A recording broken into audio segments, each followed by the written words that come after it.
Today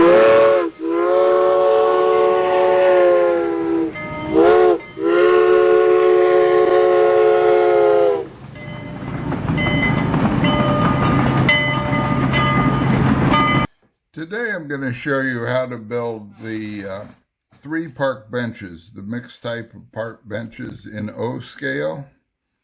And when you unbox your kit, you get a series of, these aren't decals, they're labels for the back of the park benches. We'll set those aside.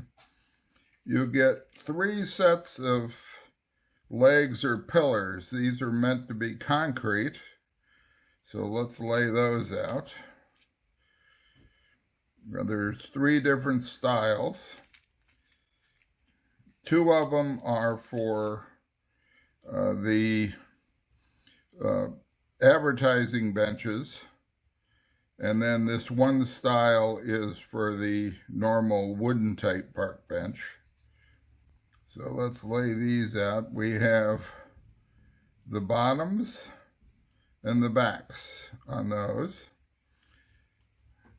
And you'll also find 2, let me put this out. You'll also find 2 pieces labeled B1. They're identical. And what those are is a jig to help you put them together. These are concrete type park benches, and therefore they should be nice and square and true. And some people like myself who are older have a little trouble putting things like this together and holding them while the glue dries and so forth. So in all our models we try to include jigs where necessary to help you align things, to help you put them together, and so forth. So the first thing we're going to do with this is paint. And I always have toothpicks available. That's my favorite tool. And the paints that I'm going to use today are the apple barrel paints. And the reason I do that is because they're inexpensive, I think. You can get these at Walmart for 54 cents, or at least when I'm making this video, 54 cents for a 2-ounce tube that goes on and on and on. We'll be using 3 colors today. The granite gray, which I use for these, the pillars or the concrete part. And then there's the pewter gray, which I use for the seats and the back of the advertising benches. And then I'm going to use territorial beige for the wooden type benches, the seats on that one. Now, I want to admit I'm not a good painter. I don't profess to be. I'm sure you can find plenty of videos on YouTube as better ways to paint than what I'll be painting.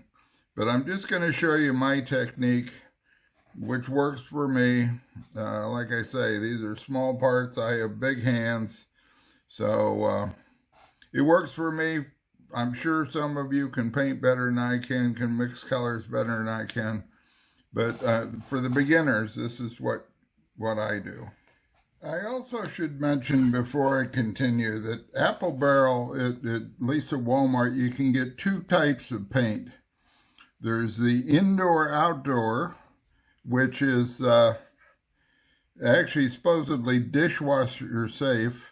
And then there's just the regular, this is a matte acrylic paint. You want the matte acrylic, you do not want the indoor-outdoor. On some of our projects, we're intentionally going to let the paint dry and then wipe it off. And if you use this paint, it's definitely not going to work and it'll ruin your project. So for all the indoor stuff we do for HO and for O scale, those kind of scales, we'll use the normal, the 54 cents. For G scale and outdoor, we'll be using some of this. This, I think, runs like $1.90 something. I'm not sure. I don't want to quote it. But do not use this for the indoor projects.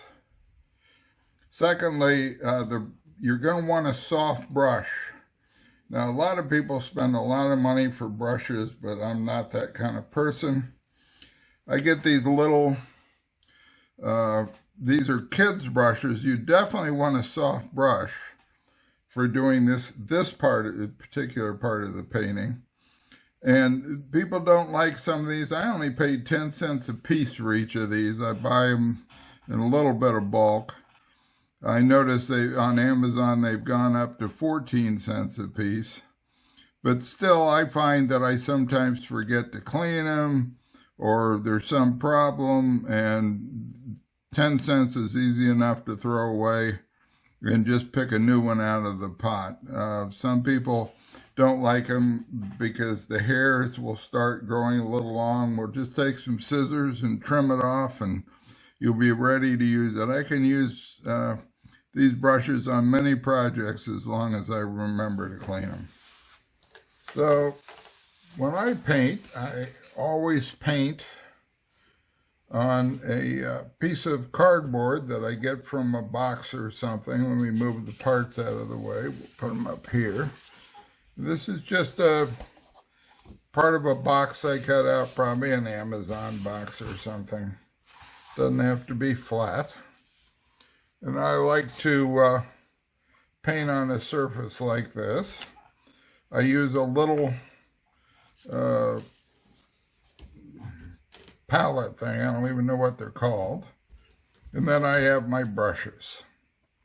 And these are small parts, and I normally paint myself as much as I do the part, but I always shake up the paint. And we're going to start with the concrete, and I'm not going to bore you with the entire paint thing here because this will take me a while. I'm just going to show you my technique. Let me not start with some chips in there. So I put a little paint in here. I then grab a piece, and as you can see, it's small. I do this in 3 to 4 steps. The paint dries fairly quickly, but I just brush it on to about half of the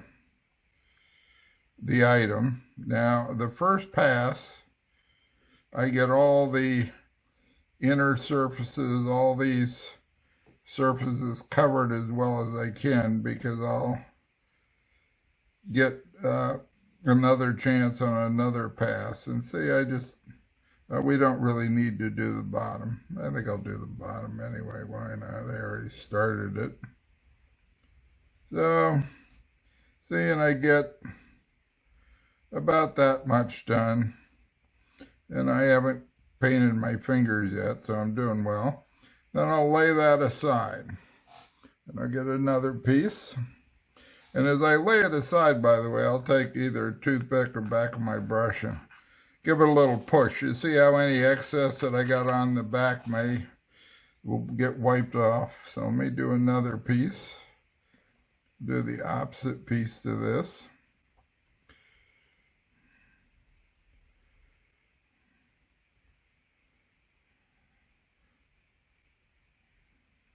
Make sure you get the insides the first time around. This paint dries fairly quickly. You can pick it up again probably 20 minutes.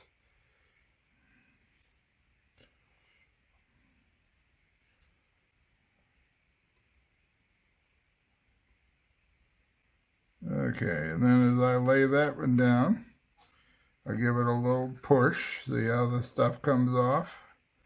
And I'll spin all the other ones. That way they don't stick. And you get the stuff off of them. They come out fairly well. I mean, these are very small parts. I'm doing the O scale. The HO is done the same way. It's just the parts are smaller. But again, I'll do 3 to 4 types. 3 to 4 times to get the part painted.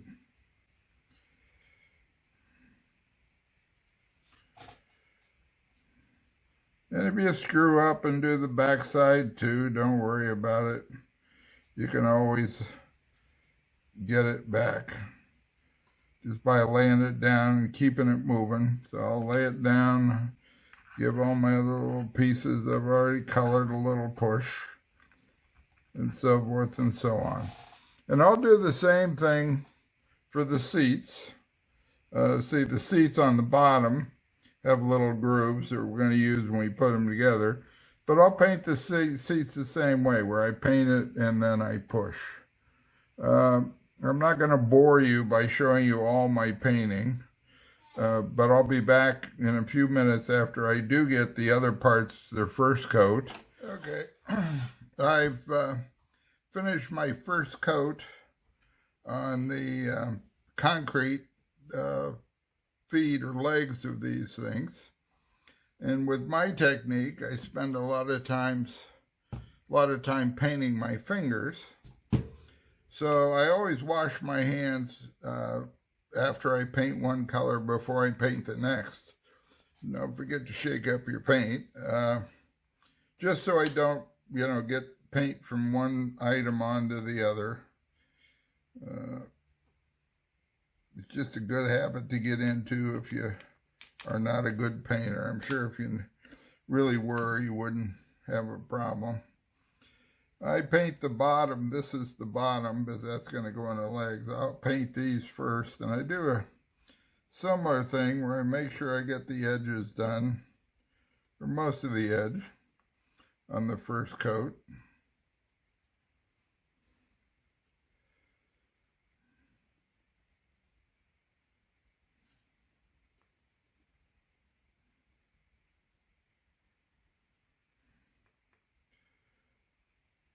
You don't have to really get in that crack. You're going to have glue in there, and that's not going to be showing, so I leave that.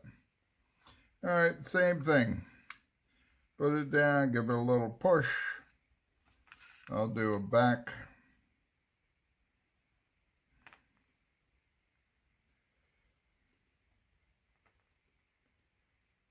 Get the edges.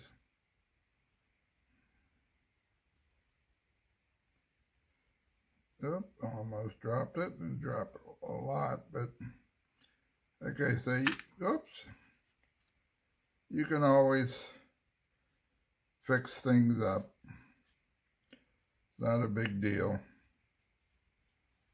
That's the nice thing. You gotta try or you'll never succeed. And if you screw up like I do, which is constantly, you just want a kit that will have a way to get out. And I think our kits do. And like I said, we got jigs to help you out, especially on our buildings. We have a roof jig that allows you to get the angles just right, and tabs that allow you to plug things in. So like I said, it's not really a big deal. Again, push it around, push the other one. See how that stuck a little. So after each one, I need a little more paint. I'm using more paint. So I'm not going to bore you with me painting the rest of these. I'll be back in a few minutes with the final painting. Okay, I managed to get those pieces done without painting my fingers. So I'm going to move straight to the wooden part. These are supposedly wooden slatted benches. So I use a different brush this time. I use a different brush for each color. Then I'll make sure I wash them out very good at the end. Now you want to get between the slats on this pass.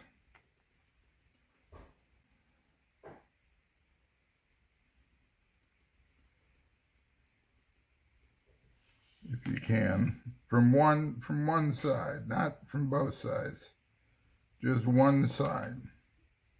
You get between the slats as best you can.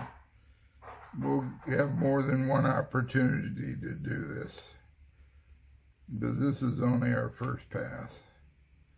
Again, I try to get all the edges on my first pass.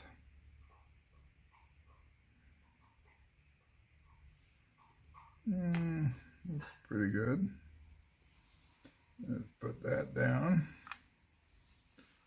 Give it a little push. Give my last ones a little push.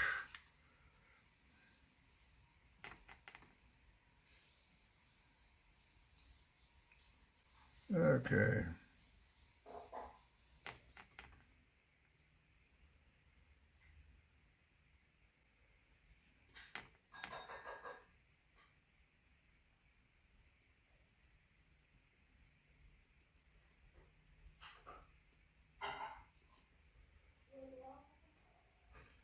All right.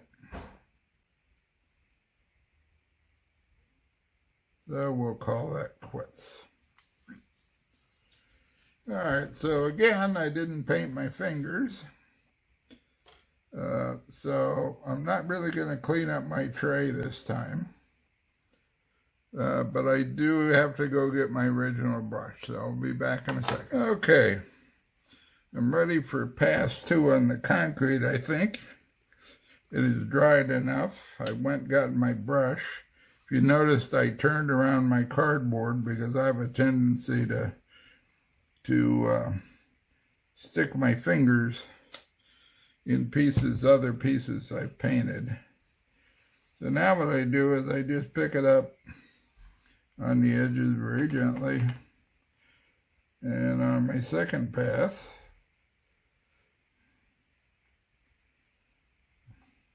I'll complete the one side that I had done. Stick it down, give it a little push like I did the last time. You can see the stuff coming off.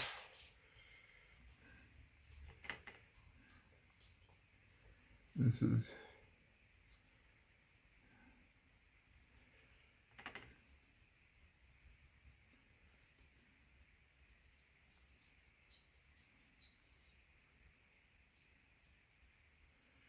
and don't forget to push. And I'm gonna shut off so I don't bore you. I'll be back in a second when I get this done. Okay, I did manage to paint myself that time, so I went and cleaned my hands. Now I'm gonna go on to the dark gray.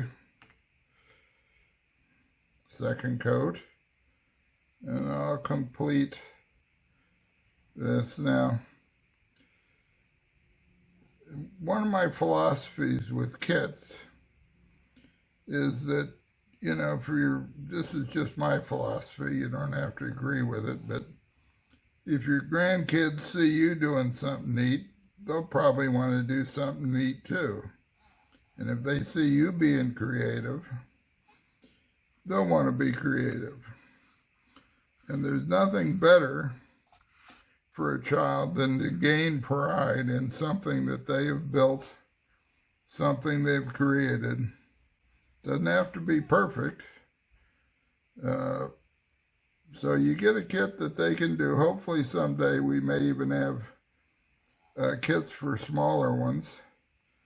She's 2.5 now, but when she was 2, my granddaughter helped me finger paint a background for my train. And every year, I'm going to have her do that, or every other year, we'll see. And I'll save those over time, and I'll get the enjoyment of seeing the progress she made. And she was so proud when I put that on the back of my train that she had helped make that background. Definitely didn't look perfect. It looked like, I'm not exactly sure, it looked like some very large palm trees and a lot of very distinct handprints, but that's fine. I enjoyed it, she enjoyed it, and that's what it's all about. Model trains is enjoying it. So, let's see how I'm doing here. I don't think I've painted myself yet, so we may just be able to go straight into the second coat on the other ones.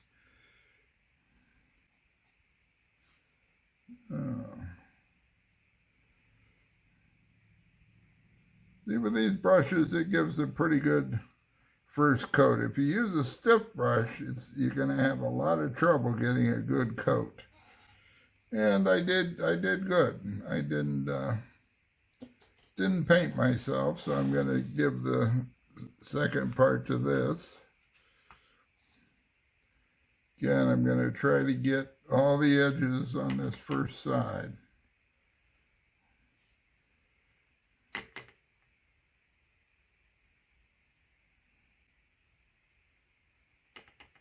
Get between them if I can. It's a little hard, but you just jam it in there and poke it around.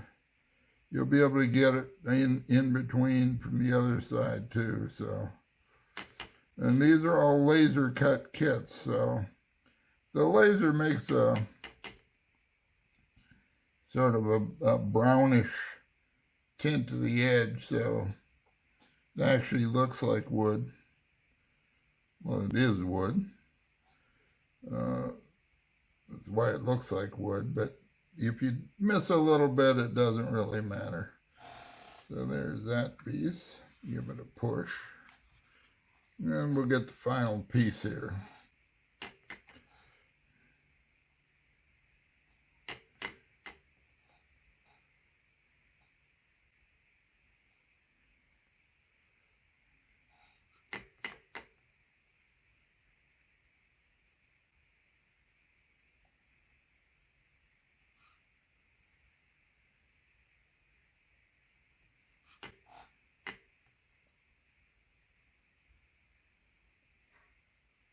It looks like I'm just, whoops, maybe not. It looks like I'm just going to have enough paint.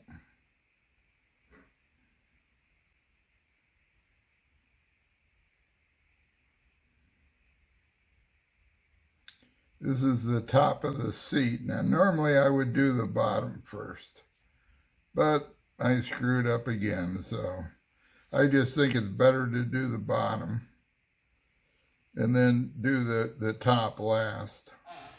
But it doesn't really matter.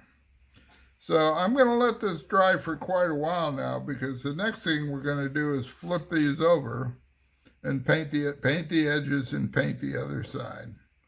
So I'm going to let them dry. I think I may have a little lunch, and I'll see you in a few minutes.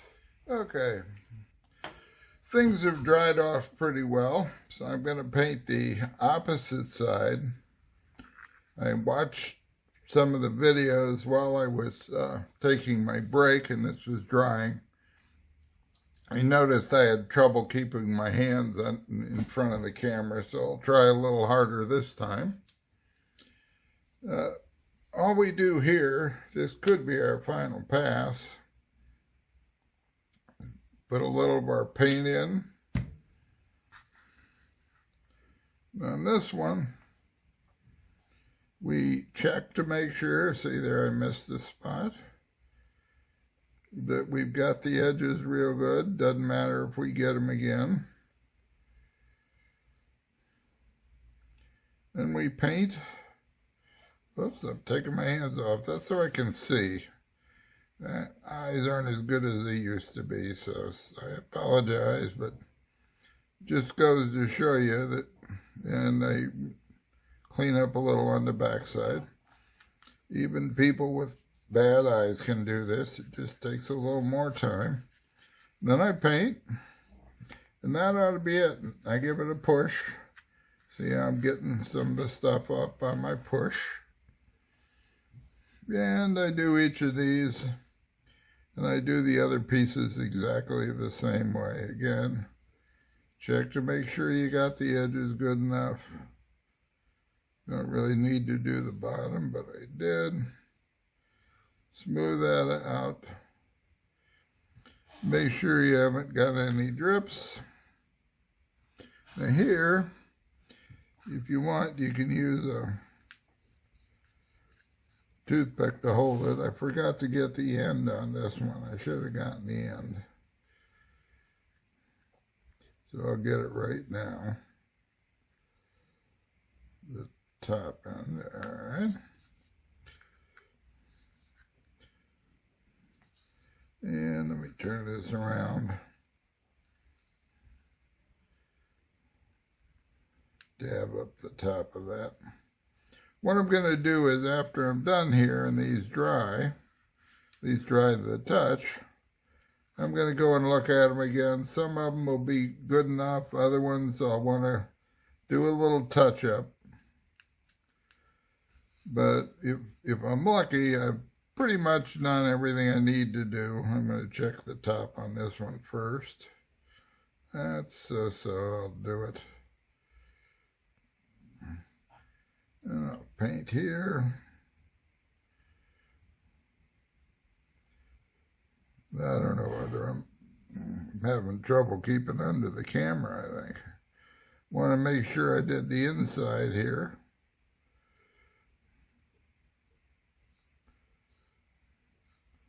And put it down. Use my toothpick to hold it while I paint it.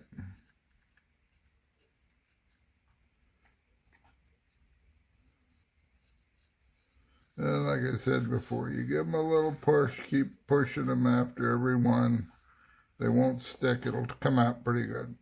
So I'm going to do the rest of them now. You do the other pieces exactly the same way. And then we'll be back one more time to look at them, see if we need any more paint. Okay, I decided I'd turn the camera back on for this last little segment. I don't know whether you can see, but I sort of miss the edges on a lot of these. So on this, as you do the backside, you can repaint the edges.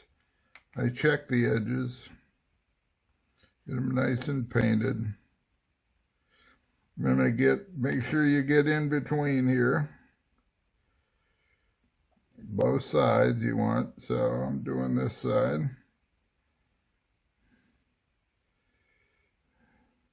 And again, we're going to check these after they're dry. Before we give them a long dry, we'll check them.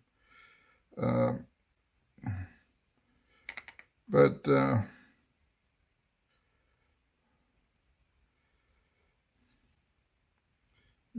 don't know why I'm missing the edges.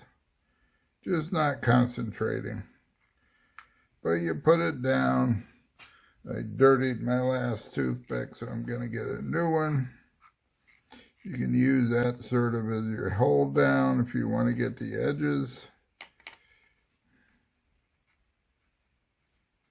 Again. Then you can use it as a blocker if you want to brush. That's my wonderful toothpick tool. I love these things.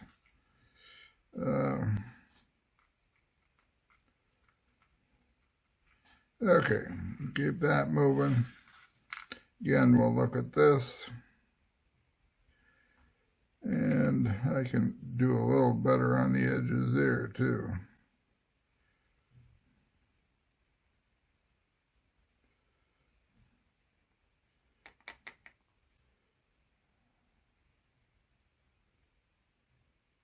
Hope I'm out in front of this camera.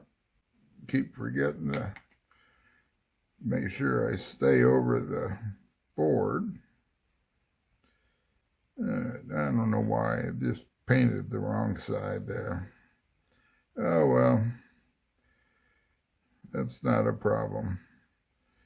I think I'll let this one, I screwed that up, but that's, whoops. We'll let this dry, then I'll get the other side. See, it's okay to screw up. No problem, everything can get fixed. Whoops, I just touched that. I knew I'd do it sometime. I'm surprised I haven't done it before now.